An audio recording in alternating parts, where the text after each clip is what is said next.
Hello friends, आज के इस सेशन में हम एक और बार एरर्स को सॉल्व करने की कोशिश करेंगे कि एरर्स को सॉल्व करने का क्या अप्रोच होना चाहिए। अगर आपका कंसेप्ट क्लियर है तो एरर सॉल्व करने में आपको कोई प्रॉब्लम नहीं रहेगी। एरर्स को सॉल्व करना क्यों ज़रूरी है? क्योंकि एरर्स से हमारे कंसेप्ट बहुत क्लियर हो जाते हैं। तो चलिए एरर्स को सॉल्व करते हैं। First error, our only guide were the stars. अब ये वर है हेल्पिंग वर्ब, और हेल्पिंग वर्ब हमेशा अप्लाई की जाती है सब्जेक्ट के अकॉर्डिंग। और यहाँ पर लिखा हुआ है अवर ओनली गाइड, तो ये गाइड एक सिंगुलर सब्जेक्ट है। जब हमारा सब्जेक्ट सिंगुलर है तो हेल्पिंग वर्ब भी सिंगुलर ही आनी चाहिए। तो यहाँ पर वर की जगह पे वॉज का यूज़ किया जाएगा। तो सेंटेंस हो जाएगा our only guide was the stars. यहाँ पर ना स्टार्स को देखकर कई बार वर ठीक लगता है, यानी कि प्लूरल ठीक लगता है, लेकिन ये स्टार्स यहाँ पर ऑब्जेक्ट का काम कर रहे हैं, ना कि सब्जेक्ट का। तो हेल्पिंग वर्ब हमारी हमेशा सब्जेक्ट के अकॉर्डिंग आती है, ना कि कभी भी ऑब्जेक्ट के according. Next, he went before you came. तो रूल ये है कि जब सेंटेंस के बीच में आ जाए बिफोर, यानी कि सेंटेंस के बीच में कंजंक्शन का काम करे बिफोर, तो बिफोर के बाद में जो सेंटेंस बनाया जाएगा वो पास्ट इंडेफिनिट होना चाहिए। लेकिन बिफोर से पहले जो सेंटेंस बनाया जाएगा वो पास्ट परफेक्ट होना चाहिए। बट यहाँ पर तो बिफोर के पहले भी और बिफोर के बाद में भी दोनों ही तरफ पास्ट इंडेफिनिट का यूज़ किया गया है, लेकिन बिफोर से पहले हमें पास्ट परफेक्ट का यूज़ करना होता है। इसीलिए यहाँ पर वेंट यानी कि सेकेंड फॉर्म हटाकर यहाँ पर हमें पास्ट परफेक्ट हैड गॉन का यूज़ करना पड़ेगा, सेंटेंस हमारा करेक्ट हो जाएगा। The next is it is I who is your best friend, यानी कि मैं ही हूँ जो तुम्हारा सबसे अच्छा दोस्त है।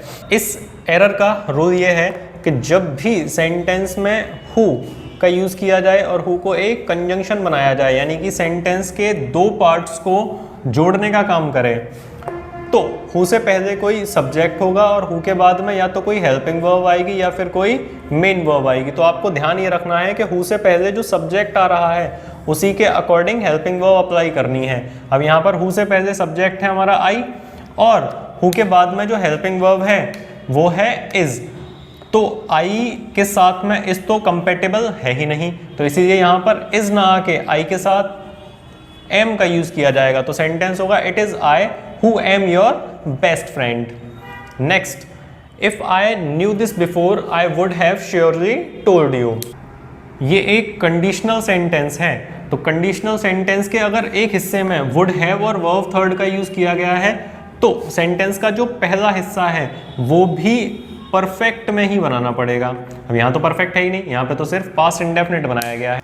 तो इसको परफेक्ट बनाने के लिए इसमें जैसे हमने यहाँ पर बनाया था ऐसे ही हो जाएगा had known. If I had known this before, I would have surely told you. Next is the picture was hanged on the wall.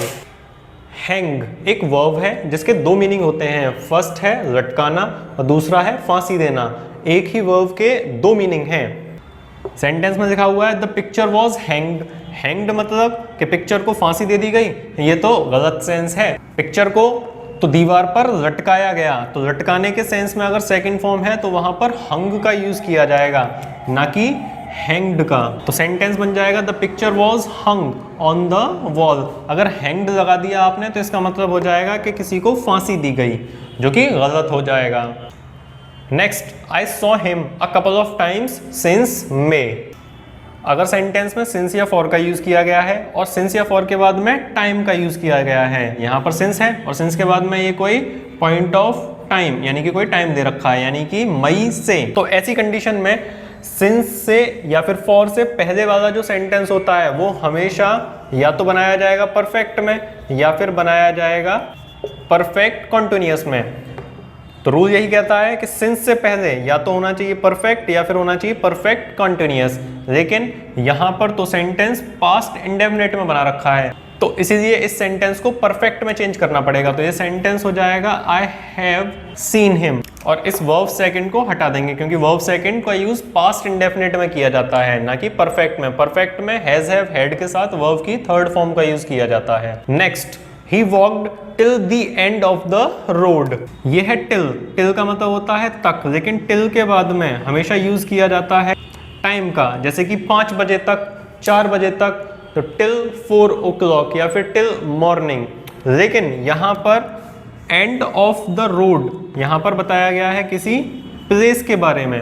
तो जब हम बताएं कि यहाँ तक या वहाँ तक, जैसे कि यहाँ बताया गया है कि रोड के एंड तक, अगर प्लेस का यूज किया जा रहा है तो तक के लिए टिल का यूज ना करके हमेशा टू का यूज किया जाता है। तो ये सेंटेंस बनेगा he walked to the end of the road, यानी कि वह रोड के एंड तक चल कर गया। अगर यहाँ पर कोई टाइम दे रखा होता तो टाइम के लिए तक की अंग्रेजी टिल का यूज किया जाता, लेकिन यहाँ पर प्लेस के लिए यूज किया जा रहा है, इसीलिए टू का यूज किया जाएगा। Next, the officer is angry on you, यानी कि किसी पर गुस्सा होना। वैसे ये हिंदी में देखने में तो सही लगता है कि वह किसी पर गुस्सा है, तो पर की इंग्लिश हम ऑन लगा देते हैं, इजी लगता है। लेकिन एंग्री के साथ में कभी भी ऑन का यूज नहीं किया जाता। अगर आप किसी से नाराज हैं तो आप बोलेंगे एंग्री विद, जिससे भी नाराज हैं उसका लगा दीजिए। The officer is angry with you, यानी कि ऑफिसर तुमसे नाराज है। एंग्री के साथ में ऑन कंपेटेबल नहीं होता, एंग्री के साथ में हमेशा विद का ही यूज किया जाता है। तो एक छोटी सी क्लास जिसमें हमने एरर्स को सॉल्व करना सीखा। आई होप कि आपको समझ में आया होगा।